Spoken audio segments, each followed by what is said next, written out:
श्रीमद् सुख सागर अध्याय 20 श्री सुखदेव जी द्वारा सातों द्वीपों की कथा के बारे में बताना।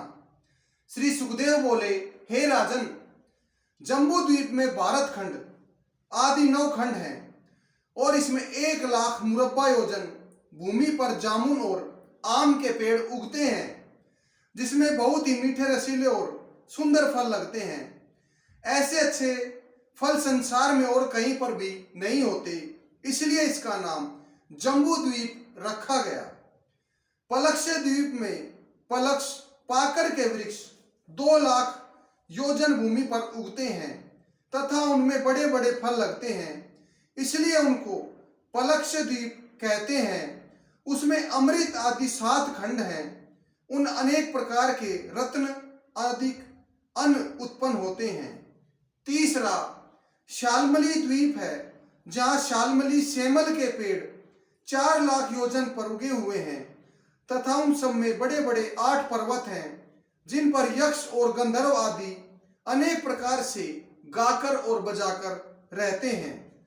तथा वहाँ सूर्य आदि 7 खंड हैं, जिनमें अनेक प्रकार के बाग और तालाब आदि हैं, जिन्हें देखकर मन प्रसन्न हो जाता है।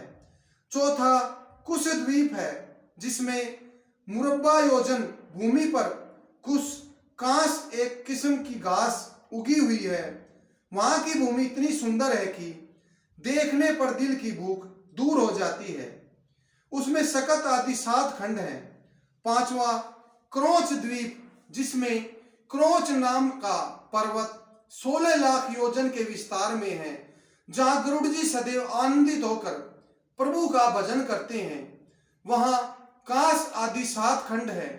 छठा शाक द्वीप है, जिसमें 32,00,000 योजन भूमि पर शाक के वृक्ष उगे हैं और उसमें देव द्विज 7 खंड हैं।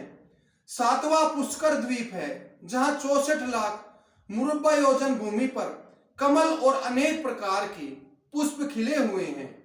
हे राजा परीक्षित, इन 7 द्वीपों के चारों तरफ 7 समुद्र हैं, जिनमें अनेक प्रकार के जीव जंतु और रत्न मिलते हैं।